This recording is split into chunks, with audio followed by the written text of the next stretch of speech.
All of you watched about the metals and non-metals. That's what are metals, what are non-metals. Means element can divide in three part: metal, non-metals, metallites. Right now, in which way you know that given elements are metals or non-metals? And that time I think no more, but a little bit discussion was there that those element loses their electron are metals, and those elements gain electron, these are non-metals. Means when you make electronic configuration of an element, and in outermost cell the number of electrons are 1, 2 or 3, then they lose their electrons, and 4, 5, 6 are made 4 little bit problem is there, because that 4, if outer cell 4 electrons are there, then little bit problem is there, it make covalent bond, but it is not 4 or more than 4 but less than 8, then they gain electron to complete their octet. In this way we categorize elements in metal and non-metal categories, and those elements have both characteristics, means characteristics of metal and non-metal. These are called metallites. Now, physical properties of metals and non-metals. The metals physical properties, if you have any metal is there, suppose that if you have iron is there, gold is there, silver is there, copper is there, aluminum is there, except sodium and potassium. But when you take these metals in your hand, then I hope that first feeling is there that these are very hard. Right now, second things, if you rub it on rough surface, then you will see that the surface are shining surface. Means if rusting is not there, and if rusting is not there, then without rubbing it you will see that their surface are shining surface. If you use hammer to beat it, then they will become thin. And if you stretch it by heating, first you heat it and after that you stretch it, then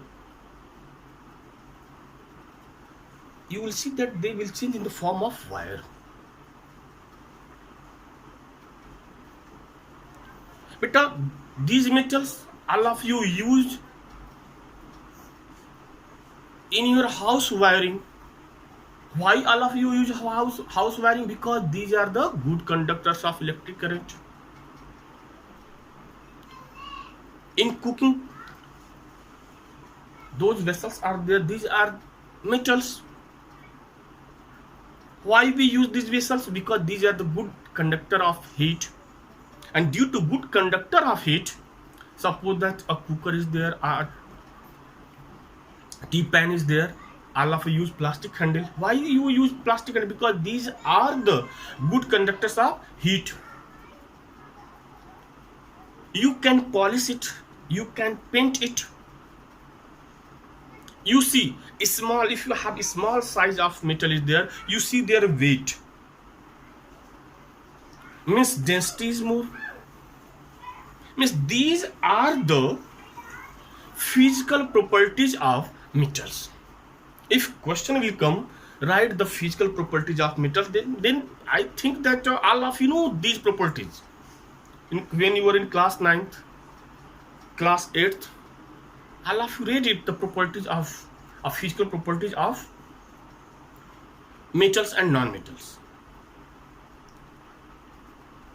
Suppose it will come in exam, suppose this Suppose a question is there, write the physical properties of metal. Then stepwise you write. In 5 marks question is there, then 10 properties.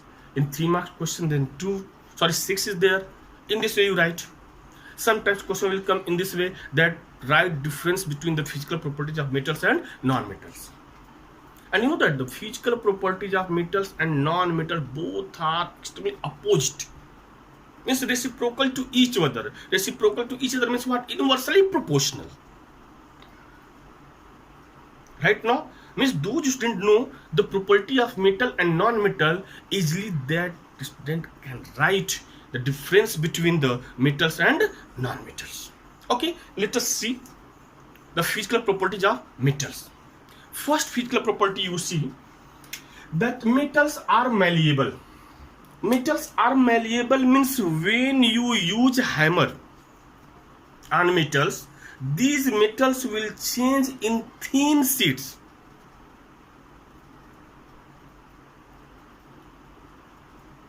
Means you see, metals can be hammered into very thin sheets.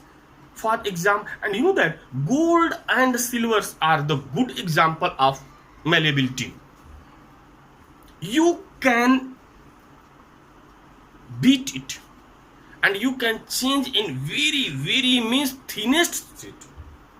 All of you know, when you in market, all of you know, confectionery shop sheets are there, their silver foil is there. You see, I think that when you take your paper, little bit air blow, suppose air blow, what happens? Just move it. If 1 centimeter thick gold is there, this can be changed approximately 1 lakh sheets, thin sheets. 1 centimeter means metals are more malleable. Among them, gold and silver are the most malleable. You can change in very thin sheets. Example just I gave it. Silver foils already you know. Next, metals are ductile. Means metals are ductile means metals can be drawn into thin wire. Means you can draw metals in thin wire. You take example, if you have 100 gram,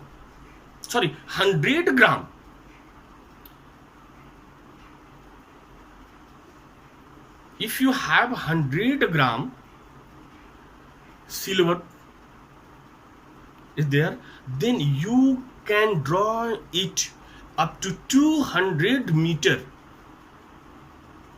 Now 200 meter means how thin is there. Because somewhere I read there that if you have 1 gram is there, 1 gram or 100 milligram in this way there, that gold is there, then you can draw it up to 1 kilometer, 1 point something kilometers, 1000 meter long wire. Means metals are ductile. After that, metals are good conductor of heat and electricity. Just I told you that metals are there, but I think in 8th class and 9th, in 8th class, one experiment was there that to show that the metals are the good conductor of heat. Then what happened? A metal was there right now, and just one side here wax is there, candle is there, and when you warm here, what happened? This wax start to melt. It shows that metals are good conductor of heat. Cooking vessels, you see that these are the good conductors of heat. And you see in your house wiring, those wires are there, all are what? Metals are there. Which type of metals are there? Copper is there, or aluminium is there, or iron is there. But among them, silver is the best conductor of electricity. After that, copper is there, copper and aluminium, and after that, gold, iron, all these are the good conductor of electric current. Next point, metals are lustrous. Metals are lustrous. Metals are means, just I told you that the surface of metals are shiny surface. Means the surface of metals are shining surface, and suppose the rusting is there, then one times what you do, you rub it with sandpaper, any rough surface. After you see that, you will see that the surface, a shining surface is there, means metals are lustrous. After that, metals have high tensile strength. But you see breeze, poles are there, means metals are very powerful, means metals are very powerful, means they are very strong. You see poles are there, breeze are there, iron breeze are there. You know that why these are very strong. And this characteristics of metals shows that metals have high tensile strength, means they are very powerful. Now metals are hard except sodium and potassium. Except sodium and potassium, all metals are hard. There is no need of to give example. Iron already you know, you can cut it with your teeth, never. Gold you can cut it, never. Iron, never. Silver, never. Only sodium and potassium. Sodium with your finger, with your nail, can you, means with your nail, if you use your nail, then sodium easily you can cut it. Except sodium and potassium, all metals are hard. Next property you see, metals have high melting and boiling point. It means except sodium and potassium, all metals are maximum metals have high melting point, means when you heat in high temperature, when you give heat, when you warm it 2000 3000 degrees Celsius, heat it, then they melt it or they start to boil it, means they have capacity to bear temp heat. Use except sodium and potassium. Now see some metals boiling and melting point. You see melting point of copper is 1083 degrees Celsius is there, whether their boiling point is 2310, means 2310 degrees Celsius.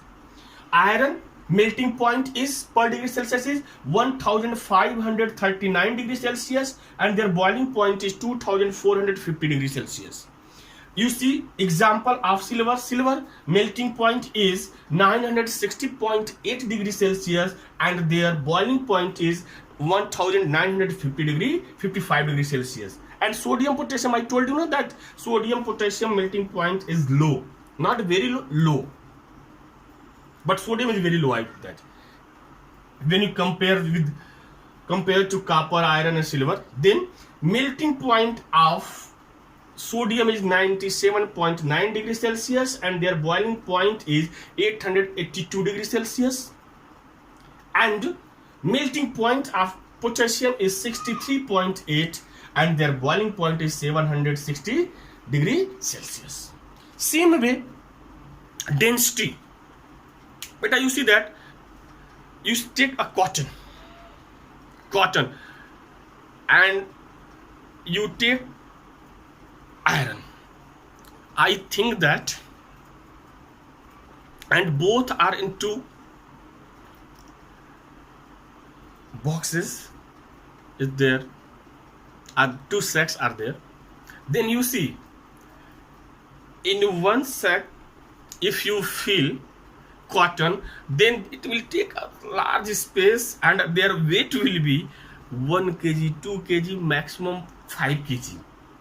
But in that sack, if iron is there, then 200 kg, 300 kg, 100 kg. It means why?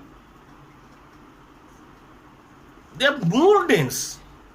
I mean, the atoms are the molecules of the iron. The atoms of the iron are very close. There is no space between two atoms of iron. And already you know that the properties are solid. Properties of solid, already you know it, that between two atoms there is no space is there, while in gas and liquid space is there. That's when in liquid space is there. That's why when you make a sarbat of sugar and salt, sugar and water, then what happen? Volume never change, only density change, but volume never change. Why? Because sugar occupy space. Which space? The space between two molecules of water, that occupy it, cover it. Right now? Now see, and you know that the sodium and potassium density is less, otherwise all metals have more density there. Example, you see, per milliliter density of copper is 8.94, 7.86 iron is there, 10.47 silver is there, 19.5 gold is there, and these are, I told you that sodium and potassium are less density, 0.97 and 0.86. After that, next property of metal is metals are sonorous. Sonorous means you take a metal, iron, gold, and anywhere you beat it, you will get the sound. You see the bells of in your school, metals are there because when you use hammer, means when you hammer it, they produce sound.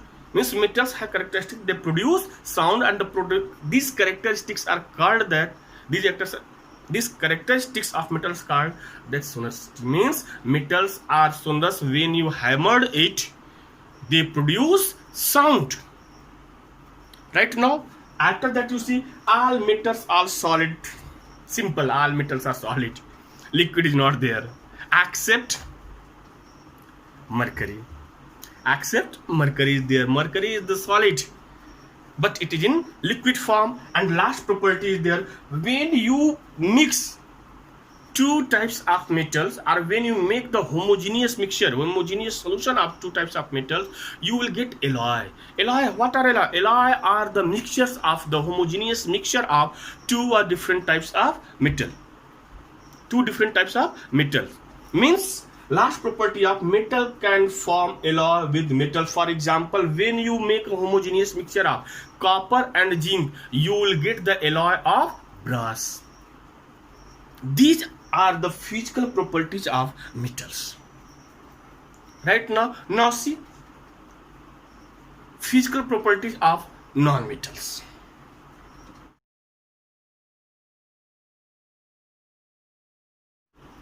Property of non-metal means properties of non-metal is just inversely proportional to property of metals. Now, without wasting your time, first all of you come. First property, physical property of non-metal. Non-metals are brittle. Non-metals are brittle means when you use hammer, then they break in small part. Means when you use hammer, when you hammer on, they just change in the form of powder, skin part there. Means break. They break in small pieces. This is the property of non-metal, physical property of non-metal. After that, non-metal, you see sulfur, you take example of sulfur. When you use hammered sulfur, then it break in small pieces. After that, non-metals are neither ductile nor malleable. Means ductile means you cannot stretch in the form of wire, and you cannot hammer it. Means when you hammer it, it will not change in the form of thin sheet. It break in small pieces. Means like metal, we cannot beat, or we cannot change by using hammer in thin sheet, or we cannot stretch in the form of wire. Next property, non-metals are insulators. In physics chapter, when all of you are discussing about electricity, that conductor and insulator, there I think that all non-metals, I told you that these are the bad conductor of electric current. And when these are the bad conductor of electric current means what? These are the insulators, means all non-metals are insulator. You see the covering of household wire or electric wire, plastic is there. Plastic is non-metal. Cooker is there, tea pan are there, tea pans are there. You see that they are handle covered by non-metals. Why? Because non-metals are bad conductor of heat and electric current. Next property you see, non-metals do not have luster except graphite and iodine. Except graphite and iodine, all non-metals means graphite and iodine, their surface is shining surface. Otherwise all non-metals have dull surface, means surface of non-metals are not shining surface. Right now, after that, non-metals have low density and are soft. Means non-metals have low density, means their atoms, their molecules are far from to each other and they are very soft. You take the example of graphite. Pencil, in your pencil, graphite is there. With your finger, if you rub it, then you find that very soft is there. And what happen? Just they remove their surface. Right now, means they are very soft and they have low density. After that, non-metals are low tensile strength. Non-metals are not very strong, that they cannot bear load. Means you see that anywhere you use non-metals, suppose that poles are there, these poles are non-metals. No. Yeah, if non-metals are there, then what? Inside it we give support of metal, then they become strong. Otherwise non-metals are low tensile strength. Right now, after that, non-metals have low melting and boiling point. I told you now that physical properties of non-metal and metals are inversely proportional to their. Metals have high boiling and melting point, while except sodium and potassium, non-metals have low melting and boiling point except graphite. Graphite have melting point, graphite melting point is 3700 degrees Celsius. After non-metals are non-sonorous, means they never produce sound. Means if you hammered it, then they will not produce sound. After that, non-metals may be solid, liquid or gaseous in room temperature. In room temperature, metals maximum means except mercury, all metals are solid, but non-metals at room temperature, some are solid, some are liquid, some are gaseous. For example, carbon is solid is there, but bromine at room temperature liquid is there. Hydrogen, oxygen, nitrogen, these are gaseous state is there. Right now, yeah. And non-metals show allotropy. Allotropy means an element show. What is allotropy property? First you see, means those elements show more structural formula. These are called allotropy. For example, and mostly those compound form, those element form covalent bond or electrocovalent bond. Sorry, electrocovalent covalent bond. These are mostly allotropy. For example, carbon have allotropy nature, and there you see graphite is the allotrope of carbon, diamond is the allotrope of carbon. Graphite and diamond, these are the example of the allotropes of carbon. In one hand, one allotrope of carbon is very soft, that is graphite, and one is very hard. Means non-metals may solid, liquid or gaseous. In non-metals are solid are there. Among them, the allotrope of carbon is solid and it is very hard, very strong. Right now, and you know that their surface is shining surface. Diamond, you know that diamond surface, shining surface is there, it's shine. Right now, these are the properties of physical properties of non-metals. And homework for you, that write difference between metals and non-metals. Difference between, or write differences between metals and non-metals. Those students understood the physical properties of metal and non-metal, that can easily write the differences between the metals and non-metals. Right now, thank you.